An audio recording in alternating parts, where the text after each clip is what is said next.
I don't think anyone could be in any doubt that pursuing a curiosity in Hillforts will inevitably require you to scale some hills. It's something we've not really addressed in this series yet, but the moniker Hillfort is not without its detractors. The fort presupposes a defensive function, which with modern archaeology we've been able to virtually rule out at certain types of site. It's why the term enclosure is a handy one to bat around, and even the hill in Hillfort is more negotiable than you might think. Places like Yarnbury, not really any big slopes around. We're eventually getting to the forts of Norfolk, which if they were any closer to sea level, they'd be sandcastles. But elsewhere too, like Chester's Fort in Scotland, a substantial hill is not always the primary concern. But driving up the A34, you are greeted with an unusually high rise off to your left, and if you can avoid drowning in the car park, if you know, you know, well, okay, there's another challenge you'll have to overcome. The slope up is considerable, and while I'm grateful to be in relatively good health, it leaves me quite out of breath trying to get up there. But before you even get to ascend the slope, you have to negotiate the first few hundred yards from the car park, and footage can't quite convey the experience of trying to walk up the least path-like path I have ever come across. Even in a dry spell, this clay becomes like smearing lard on a skate park in the Himalayas. And just the act of trying to access the hill takes on a level of challenge normally only seen on Japanese game shows. It might look from this footage that you could just skirt to the left or the right of the path, but everyone's already done that, so without diving straight into the hedges, your options are all pretty bad. This lower part of the footpath is so slippery, so completely unsuited to human traversal, it almost feels like an additional defensive feature. As you get further up, the trail widens so you can avoid the muddy, slippery-looking spots, and your reward for running this gauntlet is one of Hampshire's finest, the spectacular Beacon Hill. It's an hourglass-shaped enclosure that spreads over the contours of the hill. The Wessex Hillfort survey indicated around 30 hut circles, though because the number of storage pits is quite low, this is interpreted as quite a short period of occupation. Pottery has been found near the surface across the site, ranging from the Iron Age back through the Bronze Age and as early as the Neolithic. As a bonus, you can see Highclere Castle from here. That's Downton Abbey, if you're unaware. Sorry to keep flipping from grey to blue and back. The last time I was up there, I had just had a camera break, and watching the mobile footage back, it's not the greatest. And I'm sorry to show chronological favouritism, but I'm generally much less interested in modern features, so yeah, there's the grave of an earl up there. Lucky him, I guess. Still, the views across northern Hampshire are almost unparalleled, and across the valley is something we have to see. But first,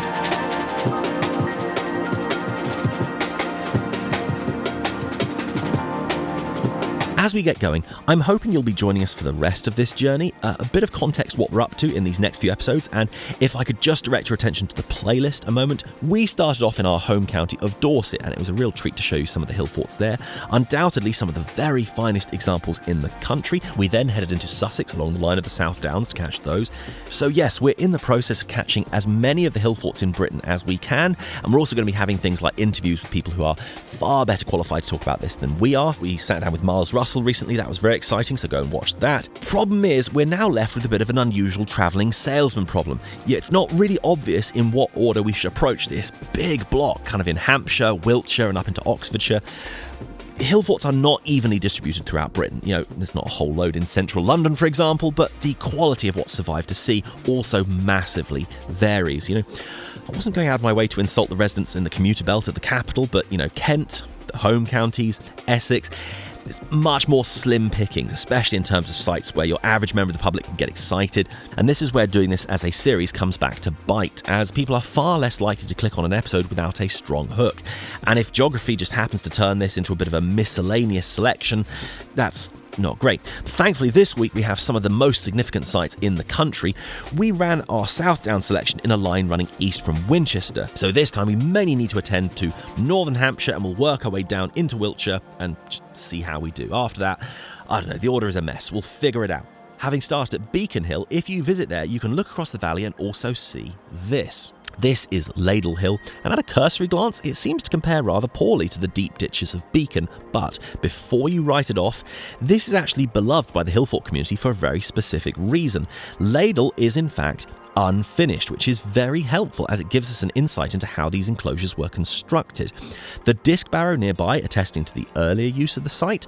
The ditch appears to be being cut in sections of roughly equivalent size, and if you look inside you can still make out this. This is where the spoil was being placed, presumably to be later tidied up into a more substantial bank. I hope you're starting to get used to prehistory enough by now to guess that we have no clear answers as to why this was abandoned partway through construction. The magnetometry survey in the Wessex Hillfort project was pretty much able to rule out there being an earlier settlement there. There's no storage pits discernible, which in chalk, they're usually pretty clear in the archaeology. So rather than fortifying a pre-existing site, this was tapped as a new settlement that was just never finished for whatever reasons. You can make a joke about Iron Age contractors here if you wish. Well, heading down the A34, Tidbury Ring does not appear to have good access, and it's ringed by trees as it is, but from above you can see its form quite clearly. Even though ploughing has done quite a lot of damage, there has been archaeology done there. In 1927, a reverend found debris from 2 Roman buildings, as well as 2 brass coins dated to the reign of Constantine. While we're in this region, I have to take this opportunity to shout out Kudos Coffee in Whitchurch. It's a really good coffee spot, a nice indie place, and if you're heading in a Oxfordshire kind of direction, it's always a treat. We stop there any excuse we get. Okay, well, this was where I was really unsure in what direction of the compass to head next. If we go south a moment to the west of Winchester, this is Woolbury Hill. My first visit, I didn't get particularly good footage. It also seems to have questionable access, but on returning, managed to get a somewhat better lap. There are really good examples of early field systems surviving to the east of Woolbury, but haven't really got the right conditions in the footage to catch them. Yeah, you need a pretty stark drought to get those features to show up well, but it's evidence of a fair amount of agriculture taking place on the hillsides here in the Bronze Age. The Hillfort is dated to somewhere around 500 BC. It's sort of a pear shape, with the ramparts surviving best on the western side. While it's modestly large in size, the survey conducted on the interior revealed a comparatively quiet picture of activity and occupation. Activity is highest towards the eastern end of the fort, and archaeology has shown use there in the late Iron Age and into the Roman period. You can see these finds from the site in the Museum of the Iron Age in Andover. However, not at all far away to the northwest of Woolbury, and while a first glance at the site wouldn't really suggest this based on what we've seen so far, this may be one of the most important hill forts in the UK, certainly based on what it's yielded archaeologically. Famously, you can't get aerial footage around Danebury, and sadly that light aircraft I just happen to have is currently in the repair shop, along with my yacht and my diamond-encrusted pony. So this is one that, at least visually, is much harder to get people amped about. Just to be honest, while it's very nice actually being there, I have of course tried to get the best coverage, but you're a little hampered by the tree cover. But thanks to the Hampshire data portal, we at least have this one shot I can show you. Fair to say, this is one of the most studied hill forts in Britain and almost certainly in Western Europe. You have no shortage of reasons to appreciate Barry Cunliffe, but his many years at Danebury form a cornerstone of modern Iron Age studies in Britain. Just up the road, while the Museum of the Iron Age in Andover has more besides, the museum is primarily taken up with the excavations done at Danebury. With that in mind, I'm not sure I can necessarily do this justice, not without taking another 2 months like that third Dorset episode did. I really appreciate that everyone made that worth our while, and huge thanks to everyone who's joined us recently, but I can't expend that length of time on every episode. I only just got my backlog below 2 years. That's not a joke. I still have episodes from 18 months ago that I'm yet to release, and by the time the Hillforts episodes are out, that's going to be an even longer time ago. Look, since we're doing this a moment, we have a bunch more on the channel for you to see. Rome episodes, for example, I was pretty proud of those. We managed a good cross-section of all the ancient stuff across the city, but the platform decided otherwise, so why not have a watch of those? Or we've made pretty good progress across Greece, why not catch some of our stuff from the Cyclades? The prehistory there is ridiculous. So yeah, would love for you to subscribe and like and comment, and that's all a huge help, but what makes the most difference is when people just have a flick through and see more of our stuff. Well, okay, Danebury, let's have an overview of what we know. Now, one advantage of doing 20 seasons of digging, you get quite a good chronology for the site. So we have an earlier phase around 600 BC where the site looks like this. Gradually, Danebury becomes what is described as a developed hill fort. The interior is dotted with features, there's hut circles, a great many storage pits, and so eventually the site looks more like this. One of the big changes that takes place over time are the enhancements to the fortifications. You can see from this model what's called a box rampart. It's Basically, rather than just having a grassy mound with a wall at the top, you are fronting your bank with a mixture of chalk rubble, clay and timber, making them much more sheer. The eastern gateway was also reconstructed several times, including after what appears to be the gateway being burnt quite early on. You can see these banks were raised, projecting forward, creating a more complex gateway, a defensive structure with an outer and inner gate. Also of note, we've already discussed that the fort, part of Hillfort, is open to doubt at a lot of sites. At some point, I'm going to have to take a deep breath and explain central place theory. I'm not going to do that this week, but there are just increasing levels of nuance to unpack with all these enclosures, and certainly not a one-size-fits-all formulation. You pretty much have to take each at its own merits. And perhaps most confusingly, impressive ramparts do not automatically correlate to military readiness. Cissbury from last time is a colossal undertaking and yet doesn't appear to be densely settled around its Middle Iron Age construction. However, a bit of a smoking gun, if you'll excuse the metaphor, large caches of sling stones were found at Danebury, around 11,000 of them stored in pits close to the ramparts. If you found crates and crates of 11,000 bullets somewhere, your first reaction is not going to be, oh, I'm sure those are just peaceful bullets for rabbits or something. So, unless the rabbits were unusually martial in the Iron Age, Danebury is definitely preparing for a fight, whether or not the fight eventually came. If I may, as well, whether it's this painting, which... it has some basis from our written sources, some of the details at least. Or the very first thing you see when you enter the Museum of the Iron Age. This quote from Strabo, that's quite a framing. That is going to inform your entire reading of the rest of the exhibit through the lens of warfare. When I was talking to Miles a few episodes ago, make sure to go back and catch that. He was keen to say, look, this is not a peaceful utopia. We are definitely seeing acts of individual violence for sure. But Hillfort's going like full Helm's Deep. That is much more speculative. Developed Hillforts give the defenders such an overwhelming advantage. They are engineered pretty much as a deterrence from a fight happening here in the first place. If we go into anthropology a moment, this is stepping way outside of my area, there is a well-known dynamic of what is known as cattle raiding. You can see this in cultures that have been studied in sub-Saharan Africa and elsewhere. These are small skirmishes, big on bravado, and yes, cattle or other things may be raided. What it is not is some war of annihilation designed to wipe another tribe from the face of the earth. In fact, killing your opponents is actually quite a low priority.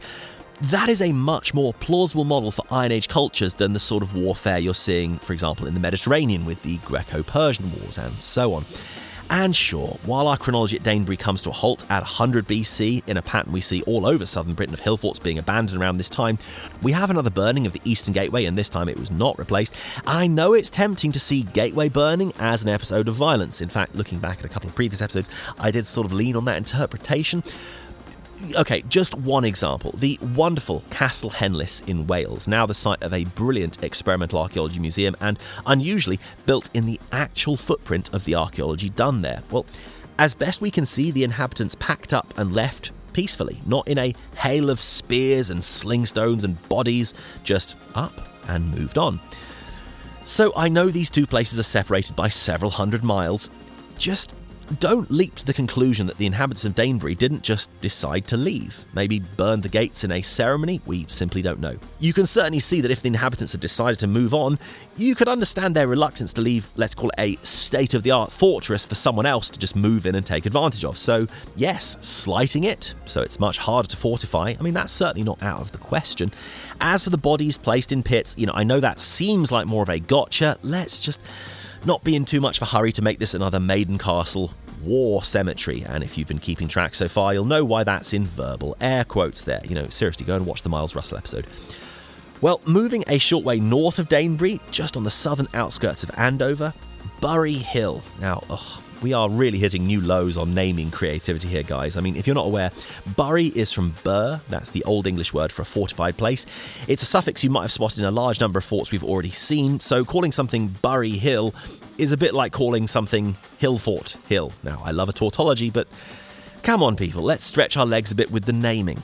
The site began as a univalate enclosure, and it's possible I've gone through this whole series without defining these terms. An educated guess probably would have given you the answer anyway, but univalate, one ditch and bank, bivalate, 2 multivallate lots. Yep, that's all. So yeah, this site began as a univallate enclosure that was later overlaid with a bivallate enclosure of about half the size. You can see this first enclosure loop off to the north there.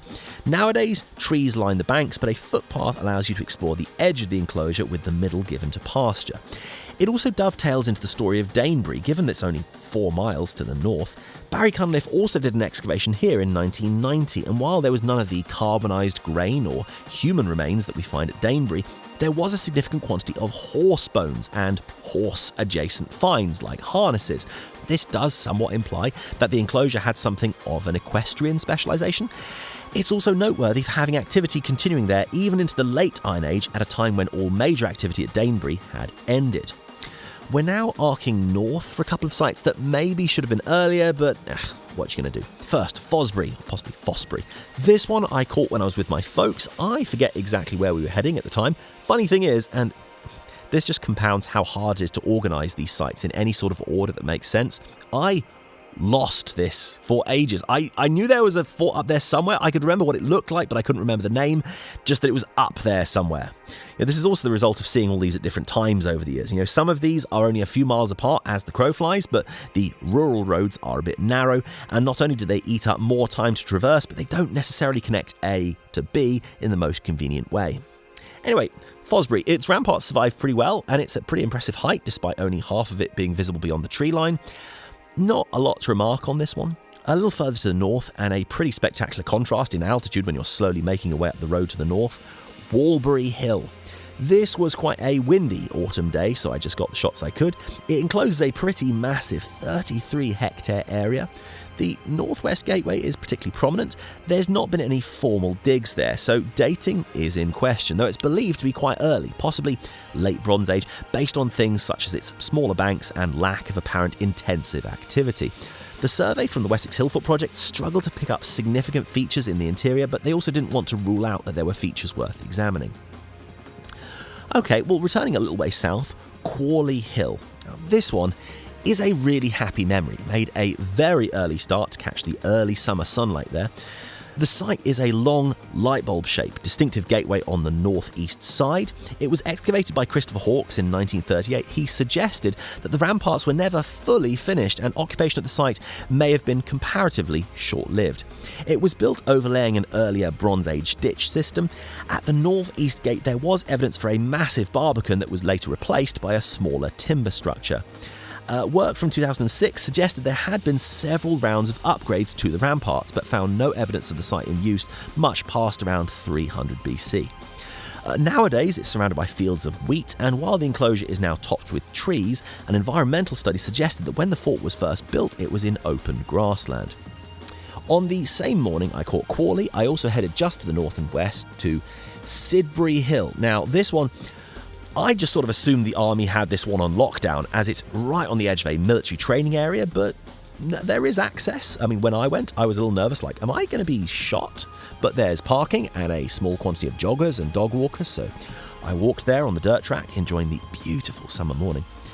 The banks are of pretty impressive size and depth, enclosing a rounded-off triangular shape.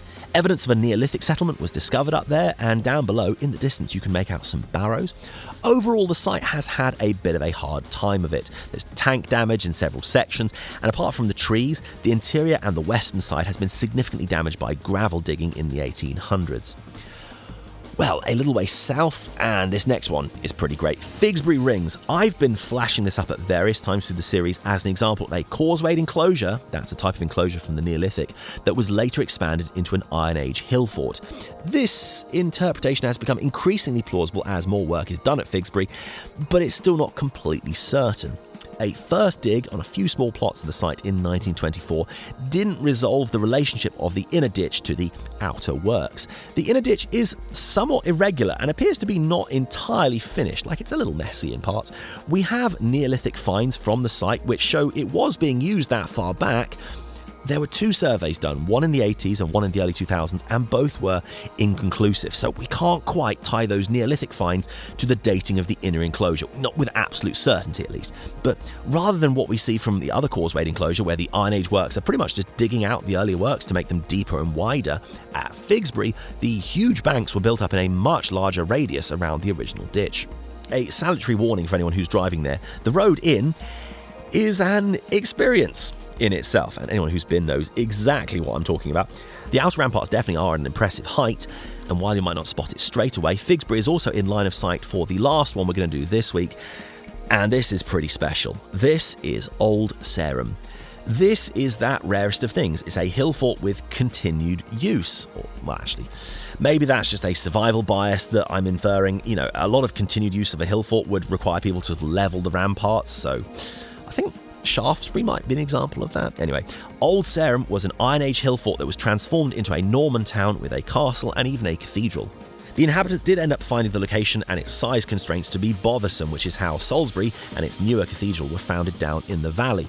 Now, all this later work does make it much harder to assess the Iron Age site that came before. Based on height alone, the ramparts have clearly had later help. You see this in various other places too. You see much more impressive banks thanks to the Normans augmenting Iron Age sites. The original Iron Age fort was univallate, but sometime later an additional inner bank was added. There were Iron Age pits excavated there, as well as Romano-British finds dating up to the 200s AD. There's clearly a lot more history we could get into here. We could recount the refortifying of the site under King Alfred, or the later Norman work, but all of those are stories for future series. You know, we are still in the process of crisscrossing Britain, catching Roman sites, Saxon sites, Norman sites, and much more besides. In the meantime, why don't you go and check out the Rome episodes we mentioned earlier, or go back through the Hillforts playlist. If you've been enjoying the music in the background, it's ours. We make all the music for these episodes, and you can catch it on bandcamp.com. If you want to support us at the channel, that's a great place to do it. Otherwise, you can catch us on Blue Sky. Look out for the hashtag Hillforts Wednesday. We're having a lot of fun there. Otherwise, we'll catch you very soon.